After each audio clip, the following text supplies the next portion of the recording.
Yan yung ulamin natin ngayon. Tulad ng sabi ko, nung bata kami sa probinsya, ang dami niyan.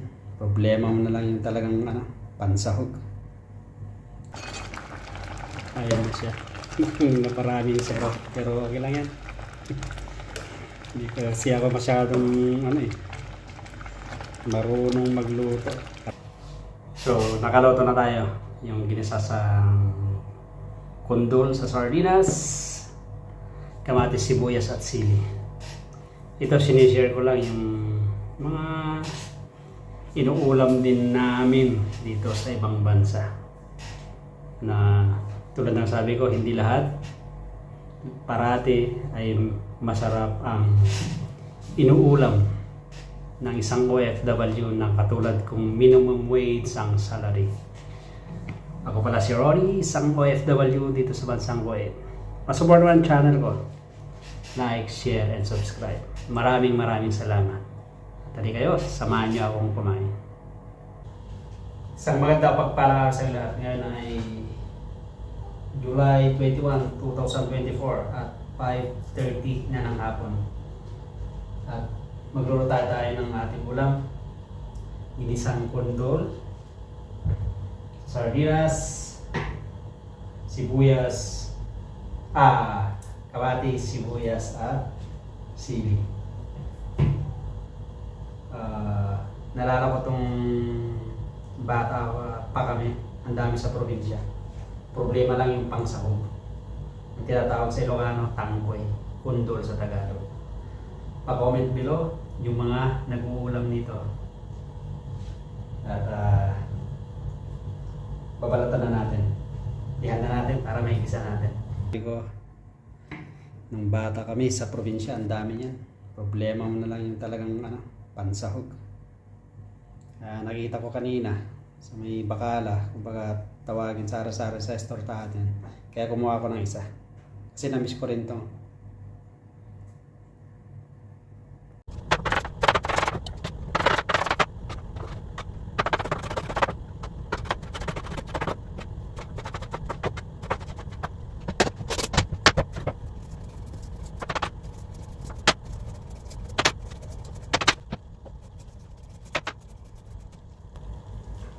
Wala siya. Nabalatan na. Iwa-iwain na natin. Siya, may buto siya kaso okay pa yan, ihalo. Kumbaga, mura pa.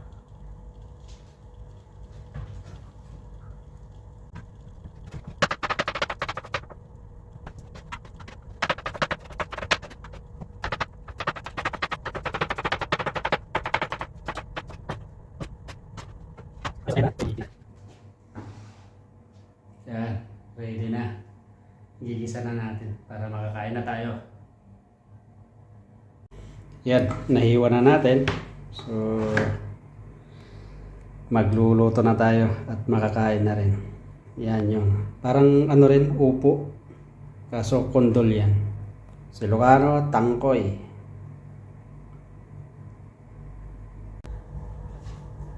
Nahanda na natin, nahiwa. Magigisa na tayo. Halika, samahan niyo ako hanggang sa uli.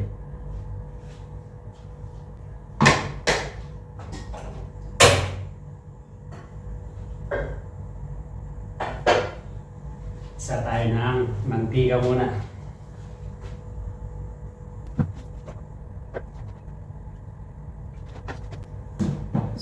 Tulad sabi ko sa probinsya tayo dati, kung saan ako pinanganak, ang dami dito.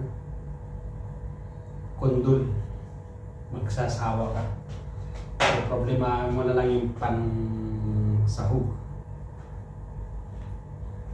Dahil nga sa hirap ng buhay.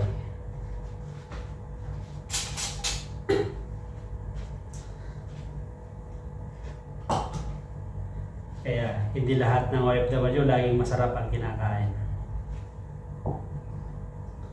At ako ang nagpapatunay niya. Ako pala si Ronnie, isang OFW dito sa bansang Kuwait. May mantika natin.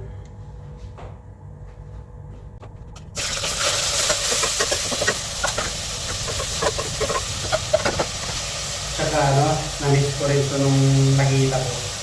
Naalala ko kasi. Naalala ko tuloy yung pagkabata ko.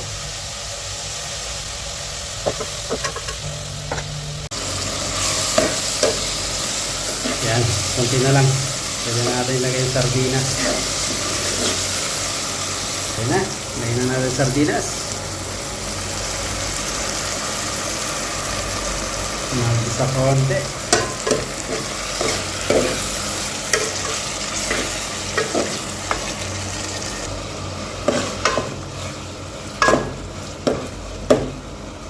Pwede na, lagyan ng tubig. Yan, lagyan natin ng konting tubig kasi nagpainin ako.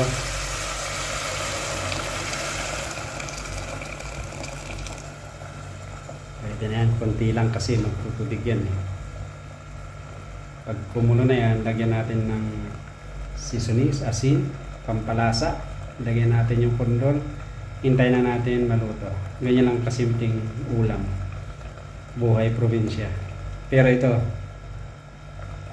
ulam po dito sa Kuwait ko. Yan, kumulo na. Ilagay na natin yung kondol. Pero bago ko ilagay, nilagyan ko na yan, tinimpla ko na yan ng asin at saka seasonings, pampalasa. Ilagay na natin para maluto. Ganyan lang buhay. Nalala ko tuloy, tulad sabi ko yung buhay probinsya nung bata pa kami. Dahil ganito lagi. Hindi naman lagi. Pag yung panahon nito, seasons, madalas din ganito ang ulam namin. Kasi yung gulay na bahay kubo, nandun sa kantang bahay kubo, andun sa probinsya dati. Marami.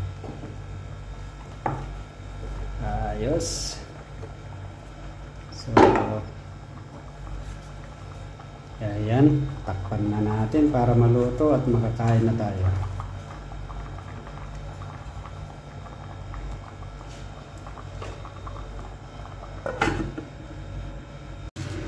Yan, tingnan natin.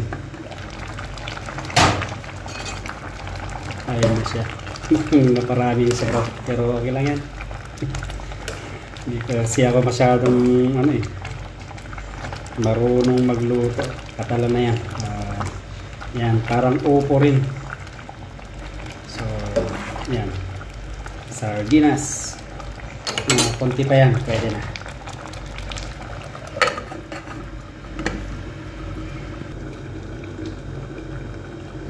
Luto na siguro to.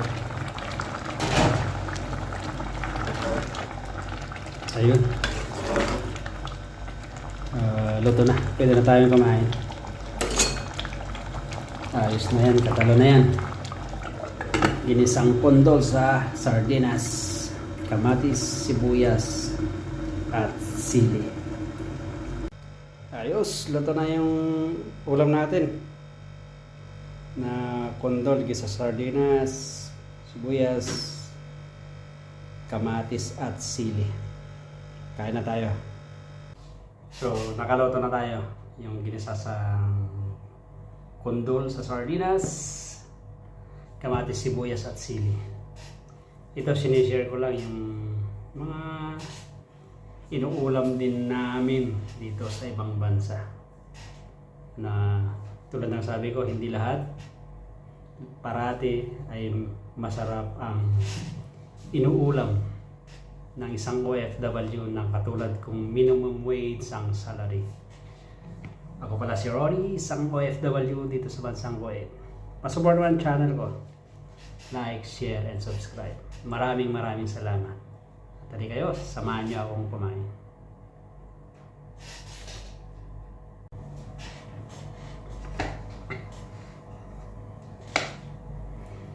Kain na tayo. Na-miss ko to. Kondol.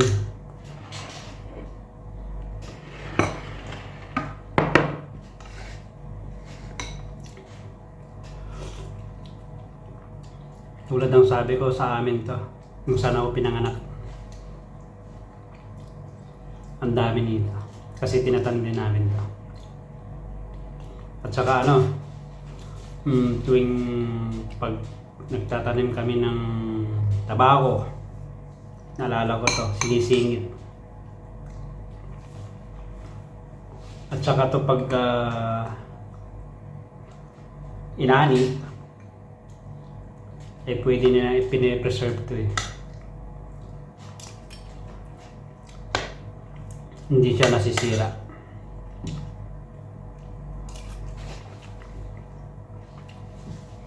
Ang hirap din maging isang OFW. Yung lagi kong sinasabi na pag malayo ka sa pamilya, ang hirap. Pag kasama ang pamilya mo, maswerte ka. Dahil hindi mo na kailangan sabihin na namimiss ko kayo. Araw-araw, nakikita mo sila. Dito kanya-kanya kami. Bali, 6 kami dito sa flat. 2 mag-asawa at 2 kami rin bachelor. Bali, 3 kwarto to.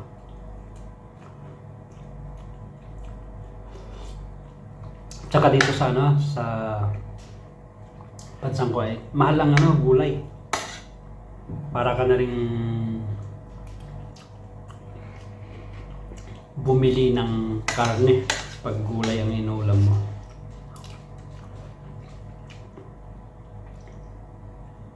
Yung mga kapod dito, nag-uulam din ba kayo dito?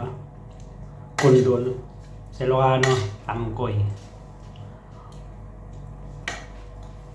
Ang pangalan ng gulay na to sa aming Ilocano. So, napakahirap. Kaya kayong may mga tatay, nanay, ate, kuya, mga magulang, auntie, uncle na nasa abroad at tinutulungan ko nila kayo sa iyong mga pag-aaral o anuman sa iyong pamilya ay make a value of them. Dahil ang hirap maging isang OFW. Tignan mo to. Mag-isa akong kumakain. Kasi nga, tulad sabi ko, kanya-kanya kami. Napakalungkot. Kaso nga lang, kailangan magtiis. Para sa pamilya at mapag-aral yung mga anak natin at mabigyan ng magandang buhay ang ating mga pamilya. So, kaya mga katulad kong OFW, tsaga-tsaga at isla. So, kain muna ako at mamaya magkwentawan tayo ulit.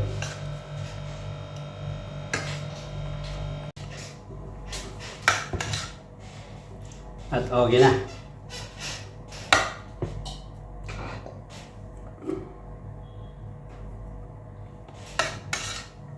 At okay na.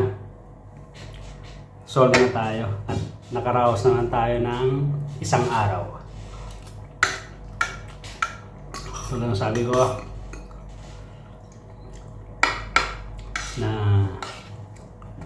kailangan lang talaga magtiis. Kasi katulad ko, pag umuwi ako sa Pilipinas, na di pa tapos yung anak ko sa pag-aaral, napakahirap. Wala na akong asahan, magulang ko. Pinanganak naman kaming mahirap.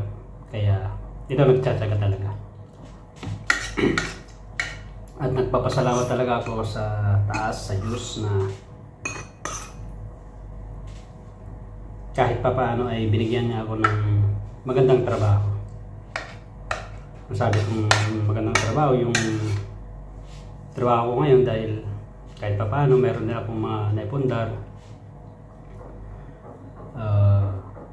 Napapag-aral ko yung panganay ko, nasa college na.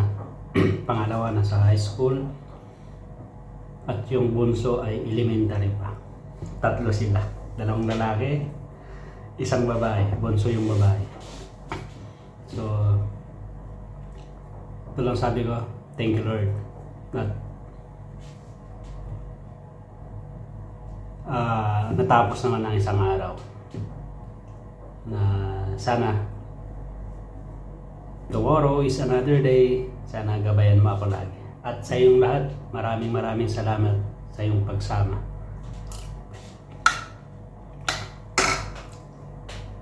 Sa mga nag-uulam nito, tulad ko, pa-comment below. Tangkoy. Masarap siya. Dahil siguro, yung panlasa ko nung bata ko is, yan na uulam na namin. Okay sa akin. Kondol. So, again, hanggang sa muli. Maraming sa iyong salamat sa iyong pagsama. Mga ka-OFW, saan mang sulok ng mundo. Ingat kayo lagi. At mga kababayan ko nasa Pilipinas at sa inyong lahat. Thank you everyone. Have a nice and great day to all of you. Kita-kits sa susunod kong mga videos.